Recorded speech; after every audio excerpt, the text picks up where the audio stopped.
आज हम अपने श्रोताओं के सम्मुख कृष्णचरितमानस यानी कि भगवान श्री कृष्ण का पूरा जीवन वृत्त, उनके अवतार से लेकर उनके अंतर्ध्यान होने तक का जिसमें वर्णन है और जो बिल्कुल ठीक रामचरितमानस की तरह दोहा छंद चौपाई में है, वो स्वयं रचित ग्रंथ है और मैं उसके द्वितीय एपिसोड बाल लीला कांड में ही जो है उसे आज प्रारंभ करता हूँ।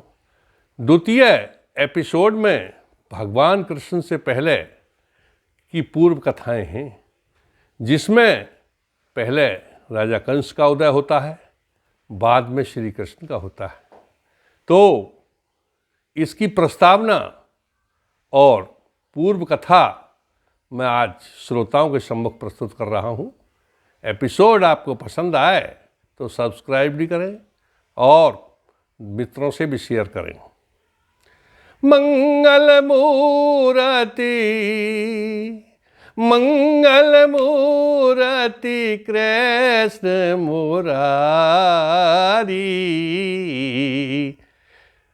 सकल त्रास के मेटन हारी, बरनऊ कृष्ण चरित में गाथा, पुन पुन धर हरि चरणन माथा, और त्रासन हरन मंगल करन पावन कथा श्री श्याम की, अवतरे दो भ्रात द्वापर त्रिभुवन पति बलराम की, असुर मारक संत तारक अमीय सम प्रभु नाम की, बहती है जहाँ पर पै सरित गौकुल के पावन धाम की। ओम पूर्णमदः पूर्णमिदं पूर्णात् पूर्णमुदच्यते पूर्णस्य पूर्णमादाय पूर्णमेवावशिष्यते। अर्थात ब्रह्म पूर्ण है। आप अपनी विचारधारा के अनुसार चाहे मानव को ब्रह्म माने या प्रकृति को माने या सूर्य को माने, जैसी जिसकी आस्था है वो ब्रह्म को उसी रूप में देख सकता है। जाकी रही भावना जैसी प्रभु मूरत देखी तिन तैसी, यानी कि ब्रह्म पूर्ण है, पूर्ण से पूर्ण निकलता है और पूर्ण ही शेष रहता है। हम सब आत्माएं परमात्मा का अंश हैं, अतः आत्मा भी ब्रह्म की तरह पूर्ण है। किस प्रकार पूर्ण है कि बंती मात शिशु की जननी, पूर्ण शिशु पूर्ण ही स्वयं बननी, हुई ब्रह्म से सर्व उत्पत्ति, नाही अपूर्णता को जचती। अर्थात माता शिशु की जननी बनती है, एक बच्चे को जन्म देती है, तो बच्चा भी पूर्ण होता है और तदुपरांत शिशु को जन्म देने के उपरांत भी माता भी पूर्ण बनी रहती है। इसी प्रकार हम सभी की उत्पत्ति ब्रह्म से हुई है, यानी आत्मा परमात्मा का अंश है और इसमें कोई अपूर्णता नहीं है। पूर्ण है, शरीर पूर्ण है, सब कुछ पूर्ण है। जन्मे विटप दे फल फूला, काल चक्र नत कोई भूला। और उस प्रकृति ने पहले ही पेड़ पौधे पैदा किए हैं और जो कि फलते फूलते हैं। मानव को, प्राणियों को, सभी को भोजन और पानी की व्यवस्था प्रकृति ने की है। होवे उदित शशि आदित्या, बना सृष्टि कर्म नत्य ही नित्या। और चंद्रमा और सूरज अपने समय से उदित होते हैं और छिपते हैं। ये सृष्टि का क्रम प्रतिदिन के हिसाब से अनंत बना हुआ है। सर्व जीव चेतन के माही, सूक्ष्म अंश प्रभोत समाही। सभी जीवों के अंदर प्रभु का अंश है। तेन तक तेन्यम अहम भोजीता, सुकृत कर्म बस मानव मीता। आत्मा और परमात्मा का अच्छा संबंध है और श्रेष्ठ कर्म ही मनुष्य के मित्र होते हैं।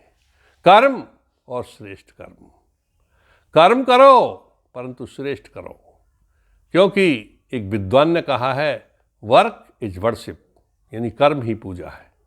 परंतु कर्म में भी हमें ध्यान रखना होगा कि कर्म श्रेष्ठ हो, नैतिक हो, कर्म में हिंसा न छुपी हो, पाप न छुपा हो, अन्याय न छुपा हो। कर्म में न्याय, सत्यवादिता, निष्ठा भावना, दूसरों के प्रति समर्पण की भावना भी निहित हो, वही श्रेष्ठ कर्म कहलाता है। और श्रद्धा भक्ति भाव के कारण, पाहन ले देवत्व ही धारण। प्रभु में श्रद्धा और भक्ति भावना के कारण पत्थर भी देवता का रूप ले लेते हैं। जैसा कि कबीरदास ने कहा है, पाहन पूजूं हरि मिले तो पूजूं पहाड़। देखिए वो सही है, परंतु प्रश्न आस्था का है, श्रद्धा का है, विश्वास का है, निष्ठा का है, भावना का है। श्रद्धा और निष्ठा जहाँ होती है वहाँ पत्थर भी देवता का रूप ले लेते हैं। और जह मन होए अटल विश्वासा, तह निश्चय ईश्वर का वासा। और जहाँ मन में अटल विश्वास होता है वहीं ईश्वर का वासा होता है। श्रद्धा जननी प्रेम की, श्रद्धा जननी प्रेम की, उदित प्रेम के भाव। प्रभु जी उदित प्रेम के भाव। सात्विक अन्न सात्विक मन, सात्विक मने स्वभाव। श्रद्धा प्रेम की जननी है, अर्थात प्रेम का उदय, उत्पन्न होना श्रद्धा से होता है। उसी से प्रेम के भाव आते हैं। प्रेम हमें अपने माता पिता, गुरु, ईश्वर, इनसे सर्वप्रथम करना चाहिए। और सात्विक अन्न यानी शुद्ध भोजन, सात्विक भोजन, तामसी न हो, सात्विक भोजन हो, अन्न हो, सब्जी हो, दूध हो, फल हो, ये सात्विक भोजन है।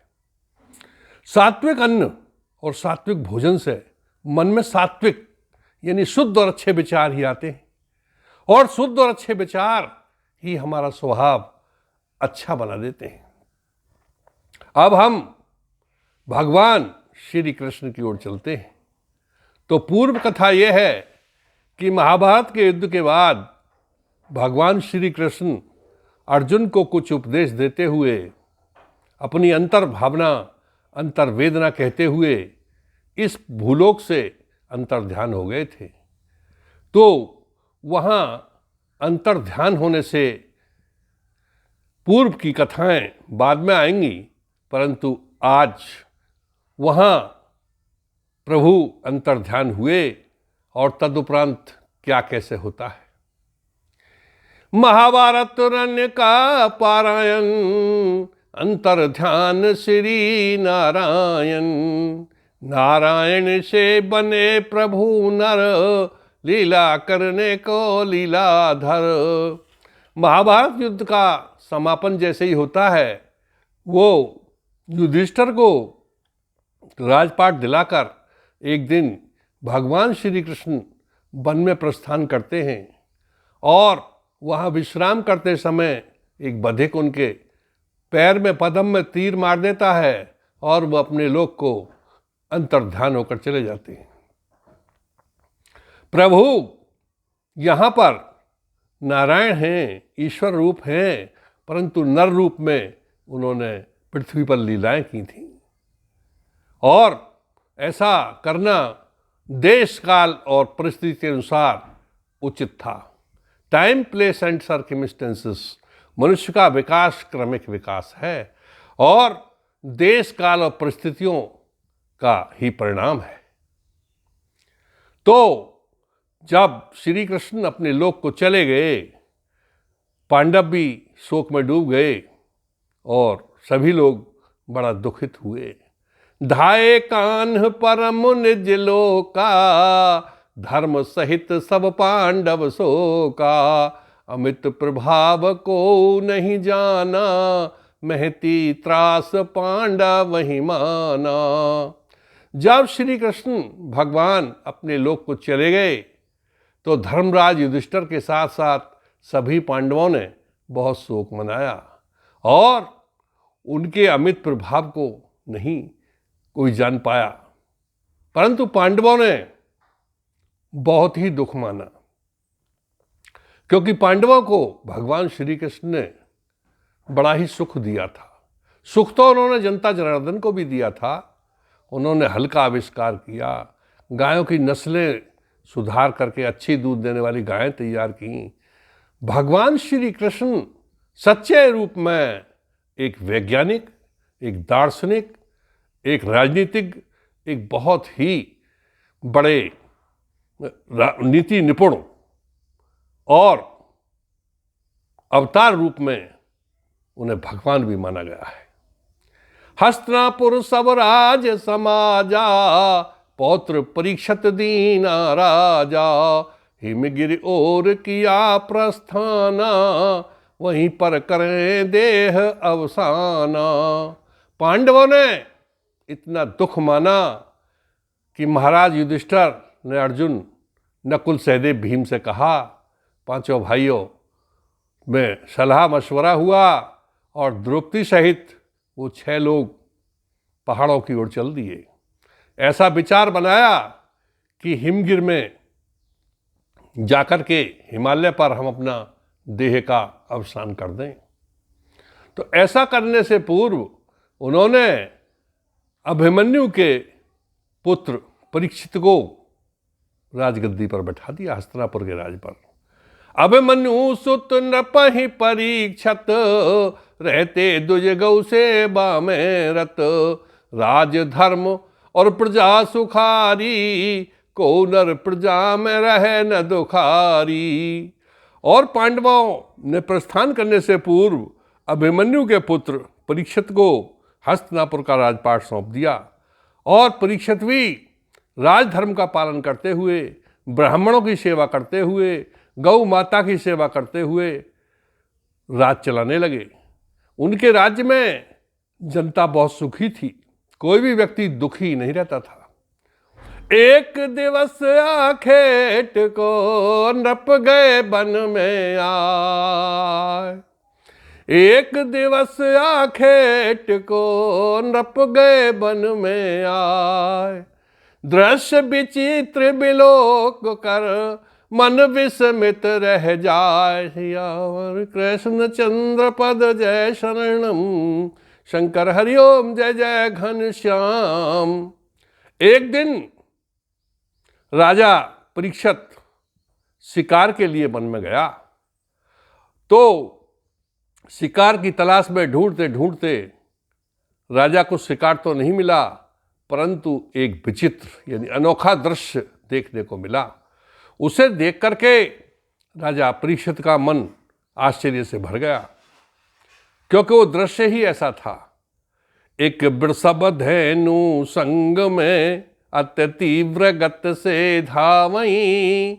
पीछे अधम नर दोहन, मूसल प्रहार करावहीं। अति त्रसित होकर सुरभिवृष, नृप की शरण में आवहीं। त्राहि मम प्रभु त्राहि मम, नहीं अधम कर मर जावहीं। तो राजा परीक्षित ने क्या देखा कि एक गाय और एक बैल बहुत तेज गति से दौड़ रहे हैं और पीछे एक पापी मनुष्य उन दोनों में मूसल बजा रहा है, मूसल से प्रहार कर रहा है, मूसल से चोट पहुंचा रहा है और वो बहुत तेज गति से दौड़ रहे हैं। वो इतने परेशान हैं कि राजा को देखकर राजा घोड़े पर होकर शिकार खेल रहा था, उस राजा की शरण में पहुंच जाते हैं। गाय और बैल दोनों जा करके त्राहिमम त्राहिमम, यानी रक्षा करो, हे प्रभु रक्षा करो, अन्यथा ये पापी हमें मार डालेगा। तब उनके वचन सुनकर के राजा परीक्षित कहते हैं, कौन कौन अधम तुम कहो बखाना, क्या तुम पार्थ दूर गया जाना। हे पापी मनुष्य, तुम कौन हो? क्या तुमने ये मान लिया है कि अर्जुन चला गया तो उस दुनिया में कोई है ही नहीं है? और पांडव कुल महिमा नहीं जानी, वृषधेनु के वध की ठानी। तुम पांडव कुल के महिमा को भूल गए और गाय और बैल का वध करने की तुमने ठान ली है। आवेशित नृप खड़ग उठाया, जो ही वार करन उन चाहा। अधम कही कर जोरे बानी, मैं कलयुग हूं हे नृप ज्ञानी।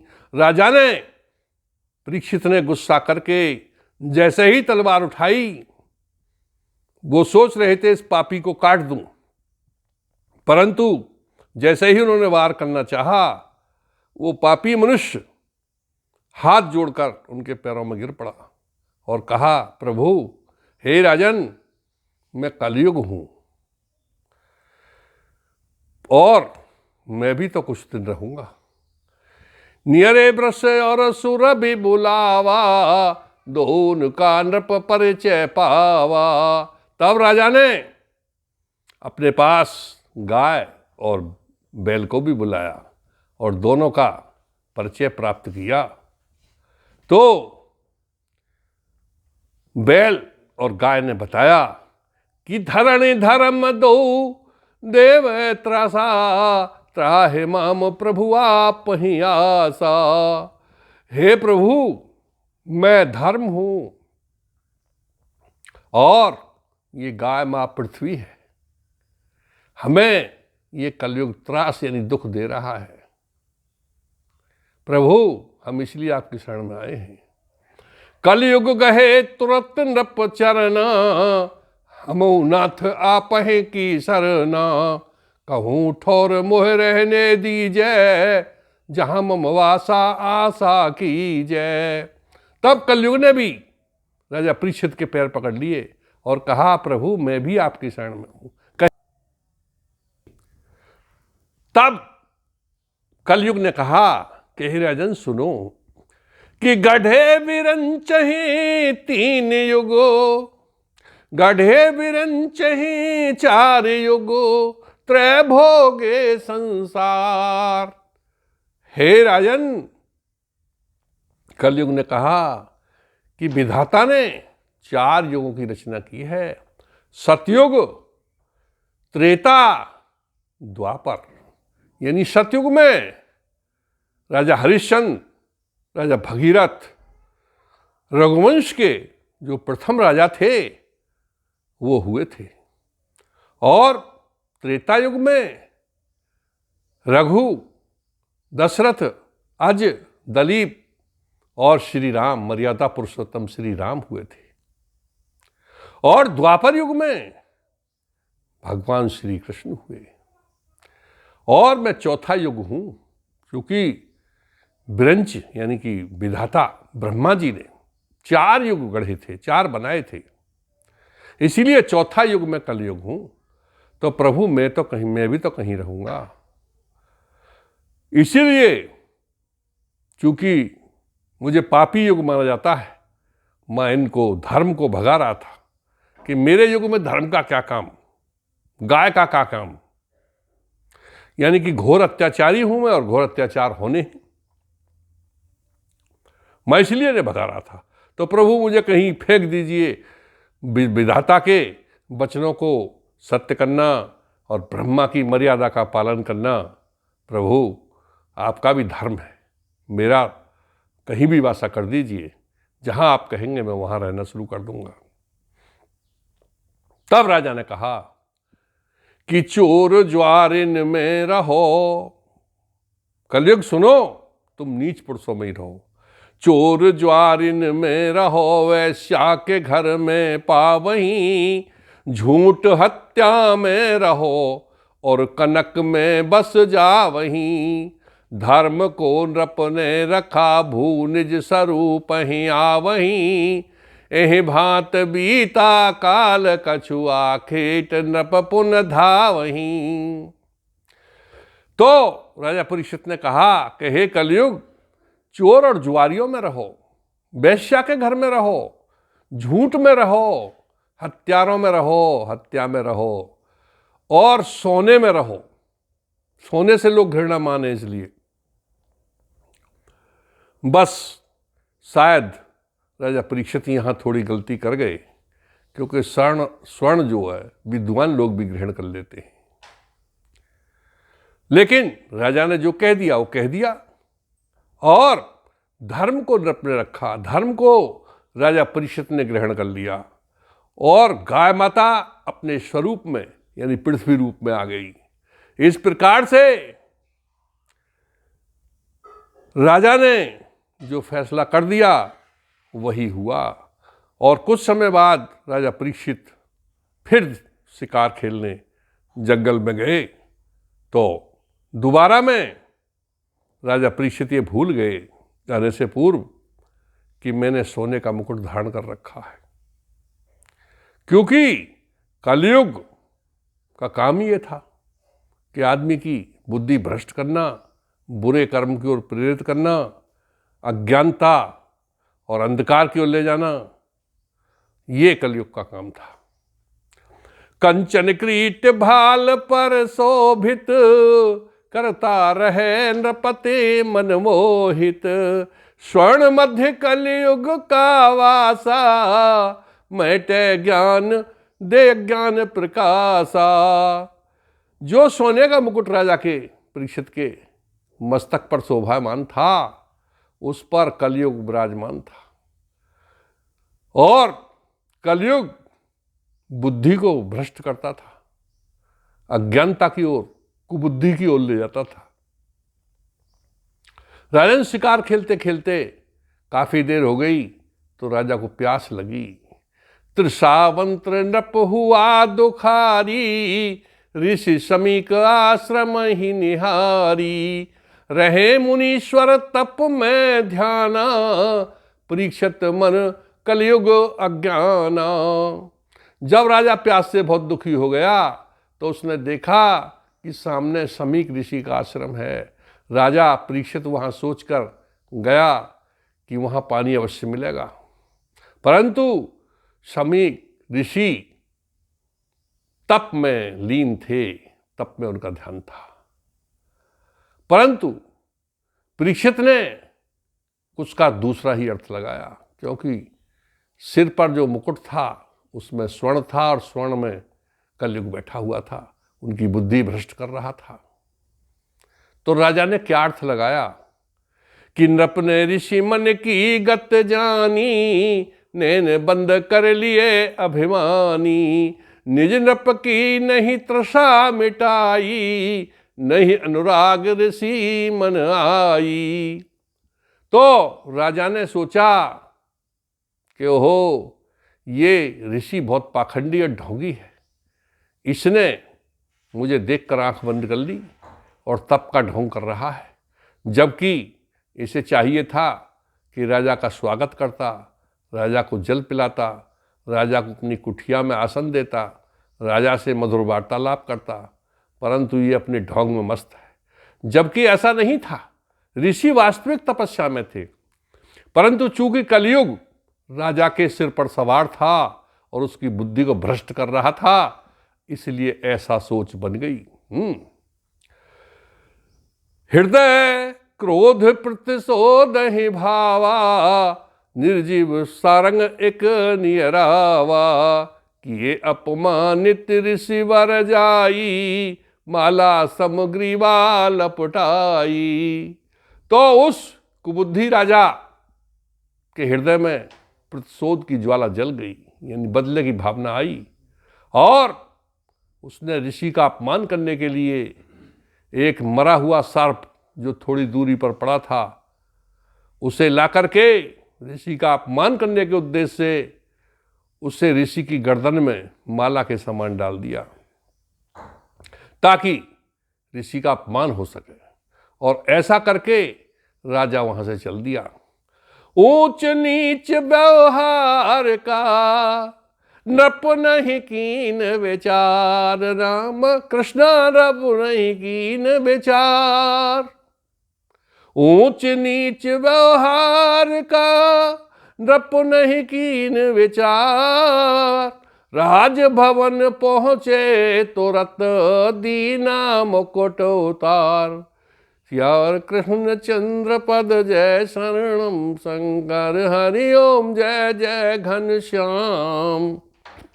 राजा ने ये नहीं सोचा कि पहुंचा हुआ ऋषि है, मुनि है, और मुनीश्वर का अपमान करना पाप होता है, ऐसा विचार नहीं किया। और ऐसा ऋषि का अपमान करके राजा राजभवन पहुंच गया।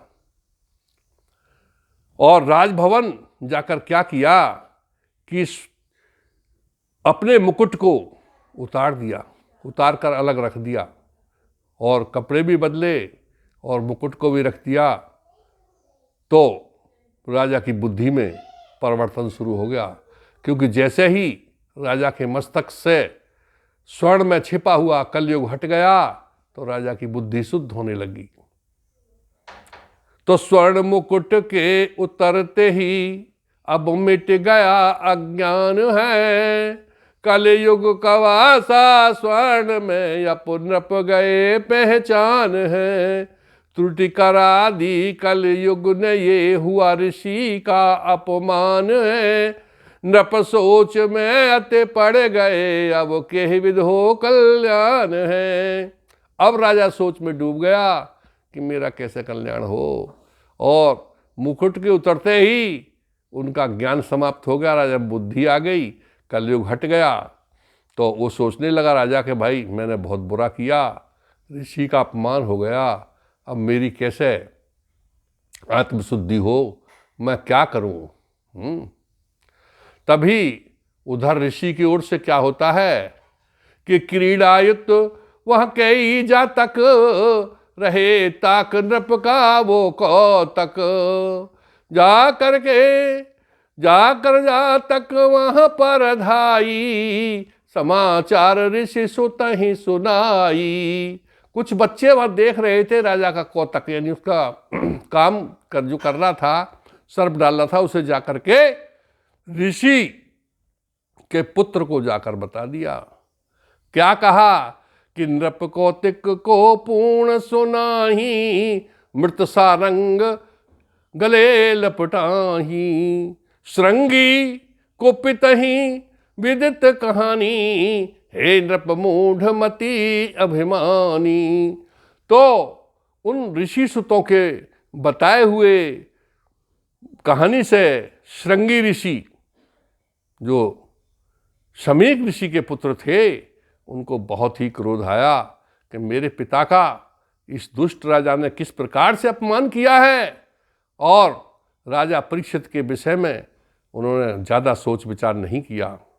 कहने लगे कि तूने अधम पाप यत कीना, निरखत पिता ही श्राप दे दीना। और वो वहाँ से श्रृंगी ऋषि तुरंत आए और अपने पिता को, उनके गले में सर्प लपटा हुआ था जब भी, तो उसे देखते ही राजा को श्राप दे दिया। तक्षक डसे देयति त्रासा, सप्तम दिवस काल का ग्रासा। श्रृंगी ऋषि ने कहा, अरे नीच परीक्षित, तूने मेरे पिता का मृतक सर्प डाल के इतना घोर अपमान किया है। आज से 7वें दिन तुझे तक्षक नाग डस जाएगा और तेरी बहुत दुख में मृत्यु होगी, तू तड़प तड़प के मरेगा। पितु ही अंक सारंग हटावा, तब चेतन समीक ऋषि आवा। और श्रृंगी ने अपने पिता के गोद से वो मरा हुआ सांप हटाया, तब समीक ऋषि को चेतना आई। तब जरा ऋषि किया धाना, कुल वृत्तांत ही मुने वर जाना। और पूरा वृत्तांत, पूरा किस्सा उन ऋषि ने, शमीक ऋषि ने जाना कि पीछे ऐसा ऐसा हुआ है। तो उन्होंने अपने पुत्र से कहा कि हे श्रृंगी, तूने गलत किया। हे सुत किया अनर्थ तुम, हे सुत किया अनर्थ तुम, गुण अब गुण न चीन। हे पुत्र, तुमने गलत किया, तुमने गुण अवगुणों को नहीं देखा। भवित प्रबल कीनी तुमन, नहीं वो राजनहीन। हे पुत्र, वो राजा हीन और नीच नहीं है, उसकी भावना मेरा अपमान करने की कभी नहीं हो सकती, परंतु तुमने होनी यानी होनहार को प्रबल कर दिया। जो नहीं होना चाहिए था अब वो होगा। तो इस प्रकार से वहां कहानी होती है और राजा परीक्षित के पास भी सूचना पहुंचती है कि तुम्हें श्रृंगी ऋषि ने श्राप दे दिया है। हे राजन, श्रृंगी ऋषि ने कहा है कि अब से 7वें दिन तुम्हारी मृत्यु तक्षक नाग के डसने से हो जाएगी। तो ऋषि नहीं, राजा परीक्षित कतई न चिंतित हुए न दुखी हुए। वो स्वयं चाहते थे कि मैंने ऋषि का अपमान किया है, मैं क्या प्रायश्चित करूं।